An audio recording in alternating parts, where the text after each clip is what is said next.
Film की शुरुआत एक हॉस्पिटल से होती है जहां आयुमा की पत्नी की एक गंभीर बीमारी के कारण मृत्यु हो जाती है, जिसका आयुमा और उसके बेटे पर बहुत बड़ा सदमा पहुंचता है। इसलिए 7 साल बाद भी आयुमा ने दूसरी शादी नहीं की, पर उनका चिंतित बेटा उन्हें दूसरी शादी करने का सुझाव देता है क्योंकि जल्दी वो अपने पढ़ाई के लिए दूसरे सिटी मूव हो जाएगा और वो अकेले रह जाएंगे। वो उसकी बात पर गौर करने का तय करते हैं, जिसमें उनका एक करीबी दोस्त योशिकावा उनकी मदद करते हैं, जो दरअसल एक फिल्म प्रोड्यूसर होते हैं जो अपने एक नई फिल्म के लिए एक पत्नी के किरदार के बहाने से एक ऑडिशन अरेंज करते हैं, जहां दोनों भी एक सुशील और आज्ञाकारी लड़की के खोज में लग जाते हैं। फिर तभी आयुमा की नजर आसामी के एप्लीकेशन पर पड़ने पर वो जैसे उसके प्रति सम्मोहित हो जाते हैं, और जब वो ऑडिशन के दौरान अनुभव करते कि आसामी एक सॉफ्ट स्पोकन, रिजर्व, मैनर्ड और उसमें वो सारे संस्कार है जिनकी उन्हें तलाश है, तो उनका उस पर दिल आ जाता है। जिस दौरान आसामी शेयर करती कि वो कभी एक डांसर बनना चाहती थी, पर डांसिंग के दौरान एक इंजरी के कारण उसे अपना एक डांसर बनने का सपना छोड़ना पड़ा।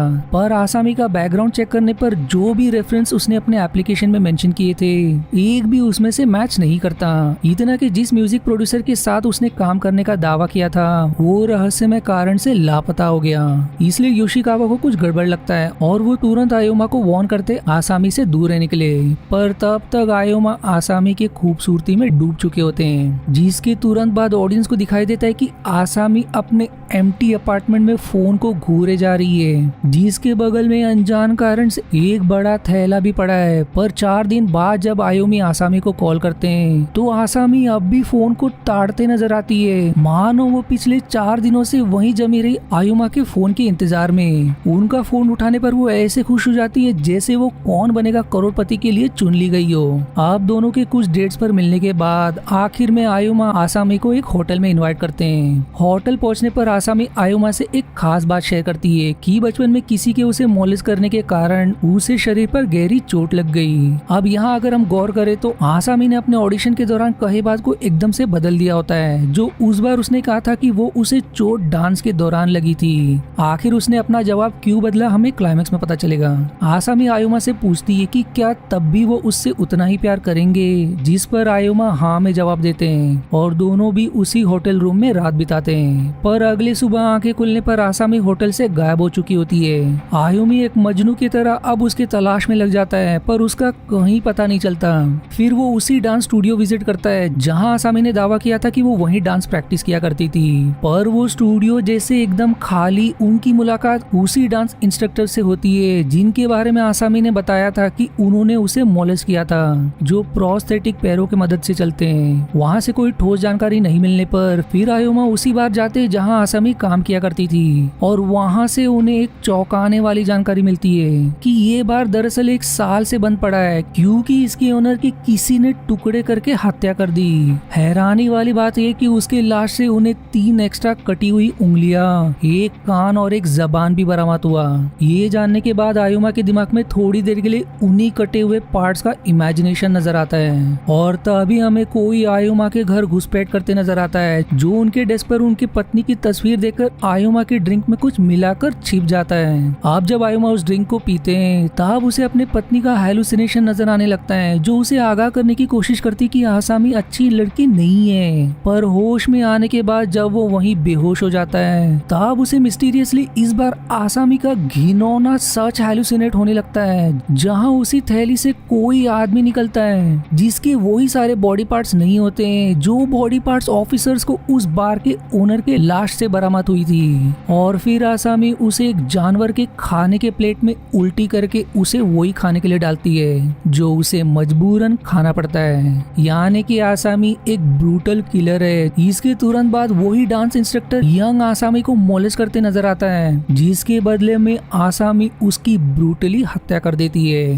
अब आयुमा की आंख खुलने पर वो आसामी को अपने सामने पाता है, जो उन्हें बताती कि उसने उन्हें ड्रग कर दिया है, जिसके कारण अब वो हिल नहीं पाएंगे, पर उन्हें हर तरह का दर्द महसूस होगा। जिसके बाद आसामी आयुमा को नीडल से टॉर्चर करने लगती है, जिसके दौरान वो आयुमा पर आरोप लगाती है कि तुम भी दूसरे मर्द की तरह हो, जिन्हें अपने पत्नी की छोड़कर दूसरों की पड़ी होती है। तुम अब भी अपने पत्नी को चाहते हो, जो मैं बर्दाश्त नहीं कर सकती। इसलिए सन की आसामी बेदर्दी से उनका एक टांग काट देती है, पर निर्दय की उनकी दूसरी टांग काटने से पहले ही भाग्य से उसका बेटा आ जाता है, इसलिए आसामी को छिपना पड़ता है। अब अपने पिता की इतनी बेदर्द परिस्थिति देखने के बाद आसामी उस पर भी वार करने ही वाली होती कि आयुमा एकदम से झटके में उसी होटल रूम के बेड से उठता है जहां आसामी उसके बगल में ही सोई हुई होती है। और अब मूवी का क्लाइमैक्स रिवील होता है कि होटल के बाद से जो भी घटना हमने देखा वो बस आयुमा का एक डरावना सपना था, जिसका सबसे बड़ा क्लू 4 दिन बाद भी आसामी का एक ही जगह पर जमे रहना, उनके फोन का इंतजार करना था। और दूसरा क्लू जब आसामी अपना स्टेटमेंट बदल देती है कि उसे वो घाव कैसे लगा, जो अक्सर सपनों के दौरान इंसान के साथ होता है, क्योंकि हमें सपनों की बातें ज्यादा देर तक याद नहीं रहती, कभी कभी वही जानकारी एकदम मैनिपुलेट हो जाती है। और अब मूवी होटल रूम की तरफ मुड़ते हुए अब आसामी भी जागने के बाद आयुमा से उसके शादी के प्रपोजल के लिए हामी भरती है कि वो ही उसके लाइफ की हीरोइन है। हालांकि आयुमा ने कभी उसे प्रपोज नहीं किया था, पर उसके बाद जब आयुमा फिर से सो जाता है तब वो फिर से उसी ड्रीम में लौट जाता है जहां आसामी उसके बेटे की जान लेने वाली होती है और वो पैरालाइज कुछ कर नहीं पाता, पर उसका बेटा चालाकी से ऊपर चढ़कर आसामी को अपनी तरफ लूर करके एक ही किक से सीढ़ियों से नीचे ढकल देता है, जिससे आसामी बुरी तरह से गिरने के कारण उसकी गर्दन टूट जाती है और अब उसका दम धीरे धीरे टूटने लगता है। आयुमा तुरंत अपने बेटे को पुलिस को कॉल लगाने को कहते हैं और आसामी बगल में ही धीरे धीरे अपना दम तोड़ने लगती है और ये मूवी यहीं समाप्त हो जाती है। अब आखिर मूवी के एंडिंग का मतलब क्या था? पहले तो हम ये समझ लेते कि जो भी घिनौना रूप हमने आसामी का देखा वो सब आयुमा का एक बुरा सपना था। अब ऐसा सपना उन्हें क्यों आया? दरअसल आयुमा एक पुराने ख्यालात के थे। उनके अनुसार एक औरत की खूबसूरती और आज्ञाकारिता ही उसे एक संस्कारी बनाती है, ठीक जैसे उनके पत्नी में था। इसलिए उन्होंने औरतों के प्रति एक मिसोजिनिस्टिक विचार बना लिया था कि एक औरत को नम्र और स्वभाव में एकदम शांत होना चाहिए, जिसका क्लू हमें योशिकावा और उनके बार में बातों के दौरान से लग सकता है। और दूसरा, जब उसी दौरान कुछ लड़के अपने दोस्तों के साथ जोर जोर से हंसते हुए एक यादगार पल बिता रहे होते हैं, तो दोनों को भी ये पसंद नहीं आया था। इसलिए जब उनके दोस्त योशिकावा ने ऑडिशन के बाद उन्हें खबर किया कि आसामी एक सही लड़की नहीं है, जस्ट बिकॉज वो उसका रेफरेंस वेरीफाई नहीं कर सके, तो तब से आयुमा के दिमाग में आसामी के प्रति एक डार्क विचार बनने लगा।